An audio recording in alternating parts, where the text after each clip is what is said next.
Hey guys, how you doing? This is Mark with Behind Closed Doors. Everybody can get it. How you guys doing? How you guys doing?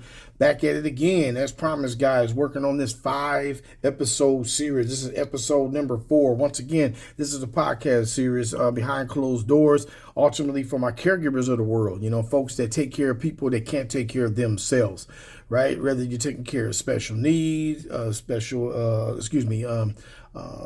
special needs. What did I say? Special needs? Yeah, special needs, elderly care, blind. We got, something mental is, can also be a problem as well, blind or anything to that rate, right? If you caregive, that's what we're here for. We created a platform that support and connects caregivers, right? That's what we are here for. Caregivers Chronicle is one of our platforms, our major go-to platform. It also encompasses behind closed doors. So you can follow that on Facebook, probably what you're on right now.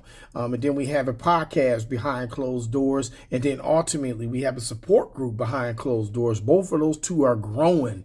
They're growing like wildflowers. So if you need a more intimate setting, because I know Caregivers Chronicle can be a little bit daunting. We have quite a few people on the platform. It is once its sole intent is to connect, right? But if, like I said, if you need something a little more intimate, you can roll into the podcast Behind Closed Doors on YouTube. And we have, like I said, the support group Behind Closed Doors right on Facebook as well. All right, guys, I'm going to go ahead and dive in. I got to always do my housekeeping. Lord have mercy. This is for grown folks, right? You got to move the kids around, right? Because every now and then I'm going to throw some words around there, shit and damn and ass or whatever, right? A couple of those words very well will come out, all right? Because I try to keep it as real as possible. This is somewhat of a teaching component, which it wasn't ideally set up like that. The initial idea came from the comments that we've been rolling in, as people get to talking about caregiving as a whole. What is it? How it should be done, how it should be broke down. And that's what I've been sharing the last episodes, right? Podcast episodes 1, 2, and 3. So simply episode number 1. I'm going to just kind of, brief them up here, guys. So I can kind of help you guys, breeze through this episode number 4. All right, yeah, episode number 1, we talked about the culture, right? You got to talk about the culture before we talk about change. We got to talk about where we at as a culture, culture as in the United States, culture as in other countries as well. How we do things, that does affect how we do things, right? Number 2, right? We're talking about the assignment, who does what, chopping it up, chopping it up, right? Oh, man. I ate some popcorn earlier, But anyways, guys, yeah, chopping the duties up, right? That is the quote-unquote caregiving, right? Caregiving shouldn't be a one-man job. And speaking of a one-man job, we're talking about the identity shift. Folks being stuck, right? You getting paid because maybe you're the chosen child or you the chosen person that you should be doing it. Maybe because of your career move, maybe because of whatever. And that's not fair. That doesn't make any sense. So yeah, we also talk about the guilt of caregiving and the guilt of not caregiving, right? That's all that kind of tied into those first 3 episodes. But number 4, we're going to go with number 4. Once again, this is a podcast series of 5. Number 4. This one here, I like this one. This one will be a little, I don't know if this is going to poke some fingers at people, but it says the cost of saying yes and the fear of saying no. Some people don't know how to say no. They think they got to be super caregiver. Everything they got to be done through them. They the shit. Don't know other kids or no other family members qualified to take care, auntie or cousin so-and-so or grandma such and such or grandpa such and such, right? That's what this is on right now. Those people that want to take over everything, right? All right, so what caregiving actually costs and why setting boundaries feel dangerous, right? So we finna dive in. Caregiving doesn't collapse people. Unlimited access does. Right? Think about that. Most caregivers don't burn out from doing too much. They burn out from never being allowed to stop. Right? You allow everybody to pull your ass in 50 different directions. right? You know, I attest to that, man. I've seen caregiving, you know, at the same time, right? You know what I mean? It was elderly care, and they were taking care of two elderly care people. Like, man, come on, man, turn it loose. Get away the entitlement. The entitlement don't need to be there. You need it's a team. Like I said, it take a team. It take a what is it? Take a village to raise a kid. Well, it's going to take a village to raise that old kid, right? Because you know what God say. You know, as you become a child and you go to adult, you become a child again. Well, we technically taking care of a child now, right? They're not the same here, right? They're not the same there at all. Saying yes feels safe. Saying no feels selfish. You say no, oh my God, I can't, I feel some kind of way because I didn't take care of so and so and so and so. Absolutely not. Absolutely not, especially if that's not my forte, right? I'm not a caregiver, right? What am I going to put myself in that situation? I'm a mechanic and I'm going to go over here and try to be a professional caregiver. That's the damn problem, right? We do on that one, right? But we got to have all kinds of certificates and all kinds of stuff so somebody to work on your car or work on your computer. But when it comes to caregiving, it's just like, you know, damn near any old body. They just appoint any old body to do it. There's no standards when it comes to caregiving, and it is. Right? It's a profession, right? You got to know what the hell you're doing, right? Yes, you do. Yes, you do. Yes, you do. And you know, as much as we love somebody and all that kind of stuff, it doesn't take away the fact that, man, if you don't know what the hell you're doing, move your ass out the way, right? You in the way. You in the way for people caring for your loved one. You are the problem. Right? All right, here we go. We got some hidden cost in caregiving, right? Number one, the hidden cost of caregiving, emotional exhaust, financial strain, career changes, and things like that, right? You guys will have all these notes as well. Relationship, you know, it's going to affect your relationship. Your health is going to decline. Loss of personal time. Yep, you might as well kiss your damn life pretty much goodbye. You know, if you're doing it wrong, if you're coming at this and I'm doing it all kind of scenario, then you're going to have a problem. You know, it's one thing that we're doing right now with my 11-year-old kid. I have an 11-year-old son, Mark Jr. Mark has Down syndrome, autism, and ADHD. He is a runner. He has breathing issues, all kinds of stuff. He's 24-hour care. And we were homeschooling him. You know, now we're about to transition to, you know, something a little bit different and better. We feel that he's in those double digits right now, being 11 years old, a young man now. He's starting to grow. It's time for him to now we get into the behavior, the life skills component, the functional learning element or whatever.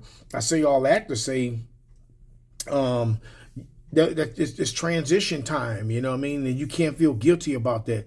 You have to be able to make that jump. You know, it's gonna benefit your loved one at the end of the day. If it was your lost time, yeah, I did all that. That was a hidden cost, and I said the loss of personal time. Yeah, and that's what I was doing. I was trying to tie into the loss of personal time, right? You know, I mean, man, 24-hour care, man. We got other kids, man. You ain't got time to do nothing, man. Nothing. It's tough.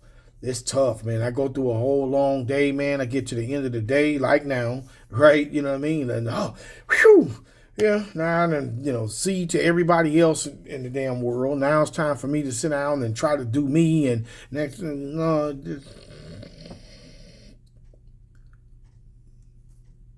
that's what it be. That's what it be, right? So yeah, definitely, it just messes with your time. Number two, why caregiving keeps saying yes. Fear of letting people down. That's my mama. I got to do it. I got to do it. I got to do it. She raised me. That's my daddy. He did this and he did. Hey. Hold on, Joe.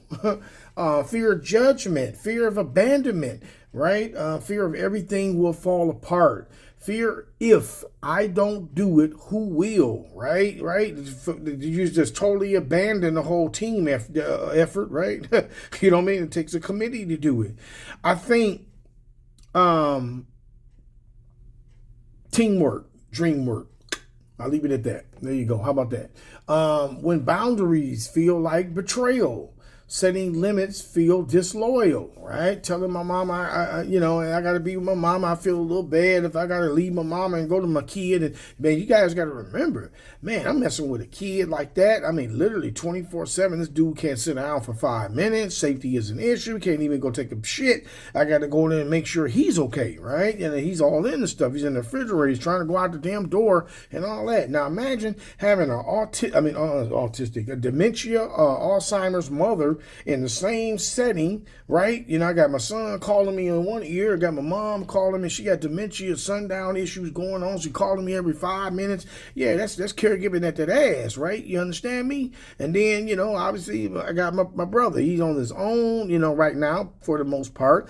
He's about 80-20, 80, he's on his own, but 20, he needs me to go over there and fine tune and play with the damn channel adjusters, right? Make sure he does it. I'm in a situation like that now. But, yeah, all that going on, right? So, feeling embarrassed and not feeling embarrassed, but feeling guilty about stuff, man. I really got to pound that in. Like people take that stuff and throw that away. Because the one thing you don't want to do is, your guilt make you say, let me go do it. And then you don't do it the right way. You overdose somebody or he or she falls on the floor because you don't know what the hell you're doing or whatever. Like, you got to take it seriously, right? I didn't take it serious at first. You know what I mean? In the beginning, I was like, damn, I think this might call for a little certification or something like that. Let me do some little homework so I can understand the nuances of caregiving, because I went from a parenting role as a special needs child. I didn't really define caregiving to what we do for my child until I had my mom in play and my brother, right? So, when boundaries are betrayal, setting limits feel like disloyal. I did mention that. Saying no feels like neglect. You can't tell them no. Pulling back feels like failure, right? If I don't do what mama and daddy and them tell me to do, they don't run me down to the goddamn floor, I'm going to feel some kind of way. Oh, absolutely not. Believe me, my mama she was on me. She was on me. And you feel some kind of way, especially if y'all had a relationship was compromised before she or he got sick. Right now, you feel some entitlement. Oh, I left my mom. Oh, I left my kid. Or I left such and such. I feel like I gotta kiss their tail all day just to take care of them. No, we ain't gonna do that. When boundaries, we get framed as selfishness, right? Especially when you've been the one. I'm that one. I've been that one. Right, the oldest kid, man, I held it down, and man, last time I checked, man, when I left home, man, I made more than anybody in the house. Right? I shouldn't have been doing what I was doing, but I did. You know what I mean? And there was a lot of expectations that came along with that. I was that dude. I bought the groceries home. I did that. My mom, she had, shared guys over the years and things like that. But damn, I was still there, at least until 16, 17.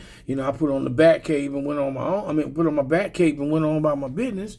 But, yeah, and then that compromises the relationship, right? Because if I leave there at 16, 17 years old, and then next thing you know, bam, now I'm out in society, I'm growing, the years going by, whatever the case it is. I left my mom, it's my mom, man, but, me, I never had a chance to meet Virginia. Right? That was my mom's, it's my mom's name, right? I never had a chance to meet her personally. So now think about this scenario, folks. Think about it. Years go by, and it did, right? 30 years went by, 30 years went by. Mom got sick. She lived in a whole nother state. Shit got bad. My brother said, hey, woo, woo, woo, come get her, or whatever the case is. All right, bring her on over here. That's mama, right? So that means now I got to try to find out Virginia. Right? That relationship I had with her as my mama is something completely different than I am as an adult. Now I got to try to know the nuances of Virginia. But hold on. Before I even had a chance to do that, some shit called dementia was in the way, right? I couldn't get in there. So now I'm talking to dementia. Now I'm talking to UTI. All that stuff's rattling her cage, right? High blood pressure and all that kind of stuff. So it wasn't fair. In the end, I didn't get the right I wanted to get a different version of my mom here in Arizona so she can enjoy it. To be honest with you guys, when the whole time my mom was here, that whole year and a half that she was here or whatever, it was, be honest, man, she still thought she was in Wisconsin the whole damn time she was here in Arizona. We couldn't convince her no other way. right? I mean, damn, all these mountains, the sunshine and everything else, she still thought she was in Wisconsin. And my brother, he attests to it. But anyways, guys, yeah, so that's that. You know, how the system punishes boundary, pushback. Okay, I already did all that, especially with that one. How the system punishes boundaries, right? Pushback when available changes. Guilt when you ask for help. Resistance when you demand structure. Silence when you step back. We didn't think, you are mine, right? All this is just, see, we didn't even know this. This caregiving all comes with this stuff, you know, how the system punishes boundaries and things to that effect. I'm gonna keep going because a lot of this stuff, man, I favor some notes over others, right? The emotional manipulation. Oh, goddamn, here it is, party time, manipulation. What you didn't do. Oh, man, you know I had to pay for that the whole damn time I was taking care of my mama. Oh, you left home. I feel like I got to make up for 30 years worth of you. I make up 30 years worth of time that I wasn't there. Oh, yeah. So you going to get all that manipulation. I took care of you. I birthed you. I did all that. Well, hell, you supposed to. You was what they call my mama. I didn't ask to be here, you did. But you're going to hear all that shit. It's going to come out. Part of it. It is what it is. Oh, I keep it real here, people. I keep it real here. So I just want you guys to know that if it bothers you, shakes you up or something, change the damn channel, turn it off, go on to somewhere else, right? You know, I'm talking, this is not a very popular subject, right? So I got to shake it up. Right, so people want to hear it, right? The emotional manipulation. We're gonna dive into that real quick. You're the only one they trust, right? I don't trust Bobby. I don't trust Tanya. I don't trust Keisha. Man, I don't give a damn. You're right. You don't trust them with all of it, but you're gonna trust them with some of it, right? They not getting all scot-free. You can't go live your life and I sit here and take care of our mama. That shit, no, hell no. Our daddy, right? That shit don't work like that. You're stronger than the rest of us. They need you. This isn't about you. Strength becomes leverage. So yeah, I tapped on it. That was one of my main little points in that one. The difference between support and access. Support respects limits. Access ignores limits. Caregiving often gets access, not support. Unlimited access leads to collapse. So the difference between support and access. Well, I'm going to tie into this. This is where shit gets sticky. I recall my grandmother when she was at her tail end and how that was just a big shit show with our family. I'm just being honest, you know, who didn't take care of this? Who gonna take care of grandmama? They were just flopping her around like she was a damn deck of cards. Right, you know what I mean, and then I respect the ones in the family that actually, stepped up and did some things for my grandma. Man, that was awesome, man. I love both of y'all. And once again, it was the women again, right? There no men was around, right, outside of myself. Right, and I did a lot of stuff behind the scenes that people didn't even know I did, right? When grandma stayed in facilities and things like that. And I mean, I took buses and shit all the way from the south side of town, 2 or 3 buses, dragging kids on the bus in the cold, right? 2 or 3 hours away. I'm waiting. If you don't eat my Wisconsin, I'm on the south side. My mom was damn near in Brown Deer. And that's a long way, right? That's a long way. That's a long bus ride, dragging your kids and all that stuff and everything, right? On the bus, cold.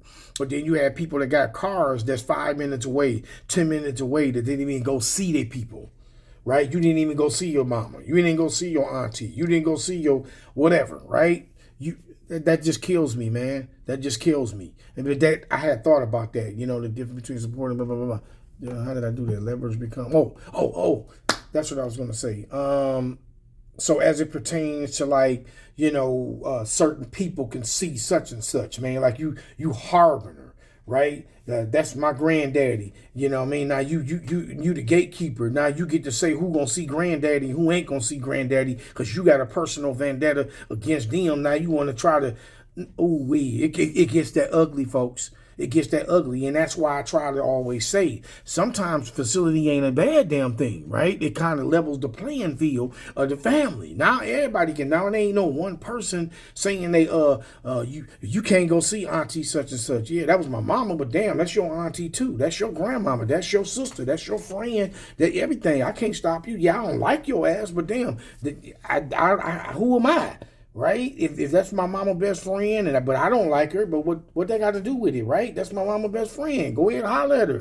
You know what I mean? I can't get in the way of that or but that's what goes on. That's what carries on in families. That's what carry on. Part of that culture again. We need to change that damn culture. Because I'm going to say it again. That culture spills over into the end life, right? Now we're talking about, okay, now auntie so-and-so or cousin so-and-so, they on their last leg. We damn, they got a date when they finna die, right? It's on that. It's hospice, right? They ready to go put them down. Now all the bullshit comes out. We find out how much money people got. We find out about the plans. This ain't that. Now we got this. Now we got people coming out the woodwork. Man, we done been through all that stuff, right? We got to change it, man. That's all I'm saying. That's all I'm saying. I don't have all the answers. Lord have mercy. I'm just a facilitator. I'm facilitating these notes to you guys, right? I got to take notes from my own damn family, right? So what did I do here? You're the only one they trust. Oh, yeah, we got through that one already. Number 6, the difference between support and access. I think I did that one. Number 7, refining responsibility. Responsibility doesn't mean I'm available 24 hours a goddamn day. I'm not available 24 hours a day. That's where the committee needs to come in. God damn it, if I'm working first shift, somebody working second, somebody working third, right? That expectation that I was there. Oh, you should have seen me running. You should have seen me running in the beginning. Boy, I was running like a rabbit with my damn head cut off. So I got my son getting up at 3 o'clock in the morning. My mom getting up at 3 o'clock in the morning, talking about she want this and she want that. I said, oh no, hell no, this shit won't go. No, it won't go. It won't go, right? It's that interpretation kind of ties to caregiving, like you just caregiving. And I watched some family members, doing second and third and fourth. You just round the clock little care because you want to hang on to that shit, and then you're killing yourself trying to do so in the process. Instead of you just hiring some people or putting them in a day program or something like that. Now I got people doing the day that's doing it. Oh, I don't want my such and such in a facility. They treat them bad and they treat them like this. Well, damn, I'm telling you, just as much stuff as I haven't seen and heard now that I'm in the field, just as much as I heard about what goes on in the facility, shit, I done heard just as much as what goes on in the home. Anyhow, love doesn't require what the heck is this? I don't know what that is. Self-assure or something to that. I don't know what that is. Boundaries, right? Protect relationships. Sustainable care requires limits. I think I'm just hanging my hat on, man. I'm not available at 24 hours a day. I will put the notes in there. You guys can dissect it, chop it up, dictionary it, do whatever the hell you want to do with it, right? But real talk, guys, I'm gonna close out with this, right?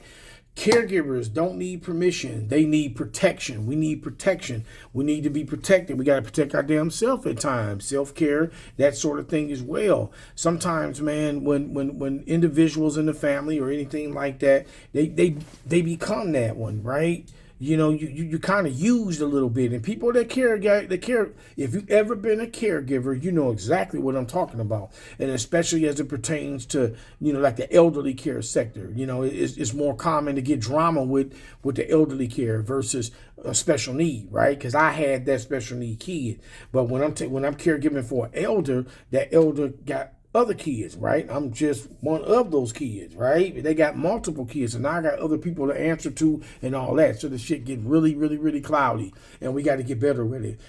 Unlimited yeses create silent resentment. Boundaries aren't abandonment. If caregiving costs you everything, it's not care. Ooh, we got to read that one more time. If caregiving cost you everything, it's not care. Wow. Well, on that note right there, guys, I mean, you can take it how you want to take it. I can almost end that one, right? All right, guys. So I'm going to go ahead and close on out. That was my, like I said, that was number 4, episode number 4. We're talking about the culture of caregiving for guys that just tapped the end. If you want, you also, guys, excuse me, you got a little tongue tied. You can go into YouTube. YouTube has episodes 1 through 3. So, and this is for today. So, guys, I got one more to do, man. You hang in there. This is a 5-part series that I'm gonna go ahead and just knock them all out, so you guys have access to them. Hopefully, it help you. It does something, or you can resonate, or anything that can help, or a resource, or whatever. Right? When you go on Caregivers Chronicle, I do have some national resources within the platform. Right? It's in one of the posts. You can actually go in one of the posts. National resources. Let me say it one more time. When you're looking for a post, national resource. It might even be pinned. But those resources, no matter where you're at in, I'm going to say anywhere, right? Because they'll get you connected, right? And that's the whole goal, to get people connected, so they can stop trying to put their cape on and think they the only one and all this other stuff. Even if you're the only kid. And sometimes they hold more pressure than anybody, because it's just them, right? But it ain't just them, right? Go get you a team. Put you a team together. Don't let your mama or daddy run you like you goddamn running you, like trying to run you like you're raggedy. So thank you guys for chiming in. That was episode number 4, Behind Closed Doors. Everybody can get it. I holla.